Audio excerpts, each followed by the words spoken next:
Primeramente, veamos qué es la educación comparada, su concepto y objeto de estudio, propósitos y finalidades.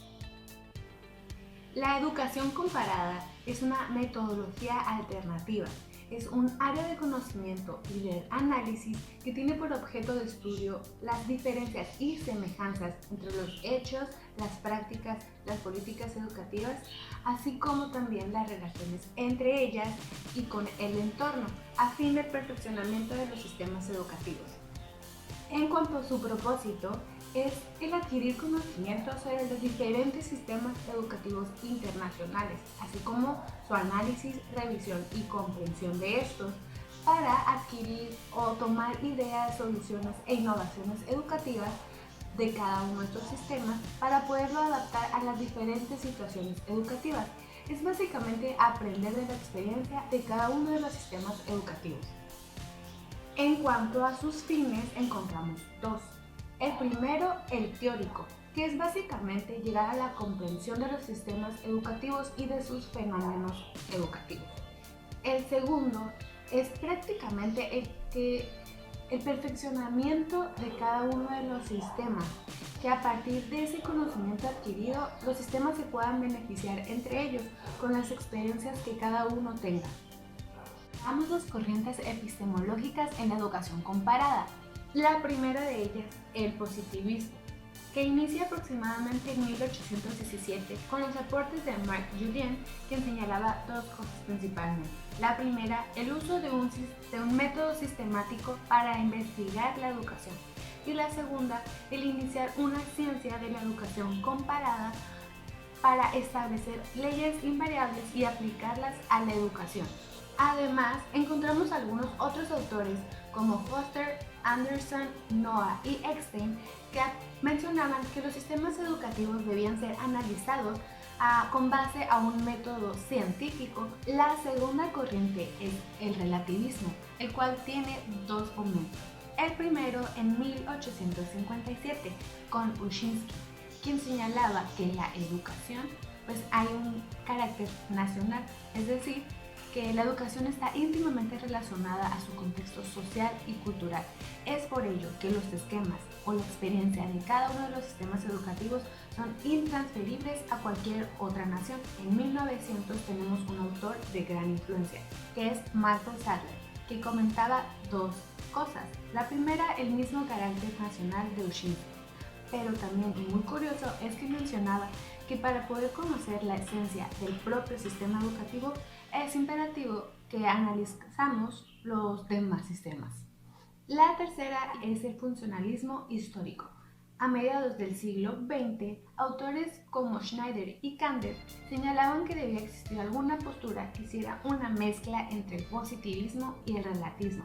En 1982, autores como Casamías y Macialas señalaron que debía de haber un análisis interrelacionado de los sistemas educativos, pero siempre tomando en cuenta el contexto de cada uno.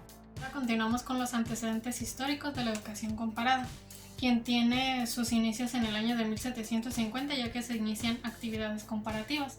En 1817, el autor Julien lanza una obra llamada Bosquejos y vistas preliminares de una educación comparada.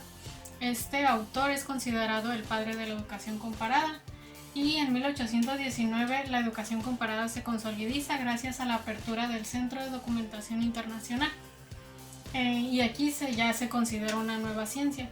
En 1919 los informes sobre las comparaciones se hacían como simplemente anotaciones, pero en el año 1919 ya empiezan a sistematizarse, es decir, ya tienen un formato, ya no son tan informales. En el año 2000, gracias a la postmodernización, se introduce la globalización, que nos permite una mayor interconectividad entre las comparaciones. Y en el año del 2004 se hace las comparaciones de nacionales, rompe los límites y las barreras y se hace una cosa internacional. Una evaluación internacional llamada PISA es un organismo que se encarga de evaluar a los estudiantes. Es un organismo de educación comparada. La tenemos las características principales de la educación comparada. Para hacer una comparación debemos de tener desigualdades y diferencias, naturaleza parecida, y debemos de tomar una variable de comparación que puede ser geográfica o histórica. La comparación tiene 4 etapas.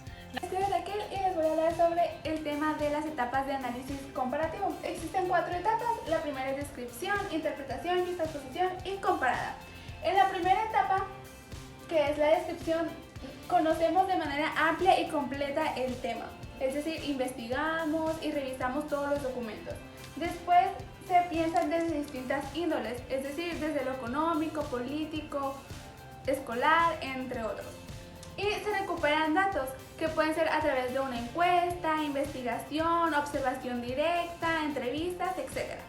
La segunda etapa es la interpretación, en donde se dan los enfoques y los métodos. Y puede ser de cualquier carácter pedagógico. Y aquí se encuentran las causas y los factores de toda la comparación o la investigación que se va a realizar. La tercera etapa es la justaposición, en donde se relaciona toda la información que hayamos conseguido y se confrontan diversos estudios, los que ya se han hecho con la información que nosotros tenemos, y es donde se plantea la hipótesis. Después, entre estos documentos que tenemos, se observan semejanzas y diferencias, lo cual nos lleva a la situación problema, que será el punto central de la comparación. Y después, la última etapa es la comparada, donde se evalúan toda la información que ya tenemos y se elaboran síntesis, valoraciones, críticas, etc. En esta última etapa es donde se da mayor posibilidad de error, ya que tenemos mucha información cualitativa, la cual tenemos que verificar. Ahora, el siguiente tema del que les voy a hablar es sobre indicaciones estratégicas para desarrollar una investigación comparativa. El primer punto o la primera indicación estratégica es situar el procedimiento comparativo y el contraste entre unidades semejantes y diferentes, utilizando agrupaciones definidas, es decir, unidades de análisis. Cuando nosotros realizamos una investigación tenemos un tema muy amplio, entonces vamos a dividirlo en unidades de análisis, que es el objeto de estudio, en unidades pequeñas. Después, la segunda indicación es definir en categorías analíticas como demarcaciones inclusivas para establecer relaciones entre relaciones. Es decir, nosotros tenemos mucha información, pero las vamos a establecer en categorías analíticas. Después que ponemos la información en distintas categorías, entre estas vamos a crear relaciones, porque toda la investigación tiene un mismo objetivo. Entonces, entre estas se establecen relaciones entre relaciones. Y la última indicación estratégica es emplear constructos teóricos tales como sistemas, configuraciones, modelos de interrelaciones, a partir de las cuales se pueden formular descripciones analíticas y explicaciones argumentadas. Es decir, cuando nosotros tenemos la investigación ya realizada, tenemos que describir analíticamente lo que ya hemos investigado y establecer explicaciones que estén argumentadas con la investigación. Algunos de los organismos que son de educación comparada. Una de ellas es el Consejo Mundial de las Sociedades de Educación Comparada, o por sus siglas en inglés, la WCCES, que tiene sus inicios en 1970. Es un organismo internacional donde las sociedades de educación comparada se afilian. Un siguiente organismo puede ser la Sociedad Mexicana de Educación Comparada, la SOMEC, el cual es un organismo centrado en el estudio de la educación comparada e internacional. Se crea en el 2004. Los organismos internacionales de educación comparada es la Sociedad Brasileña de Educación Comparada, creada en 1983, y la otra es la Sociedad de Educación Comparada del Océano Índico. De educación comparada es la Sociedad Argentina de Estudios Comparados, SAES, que se creó en 2011 con 60 profesores e investigadores y actualmente cuenta con 80. Otro organismo es la Sociedad Española de Educación Comparada, que se creó en 1994 y fue continuación de la Sociedad Española de Pedagogía Comparada. Y esto fue todo por la clase del día de hoy sobre educación comparada. Nos vemos en un próximo video.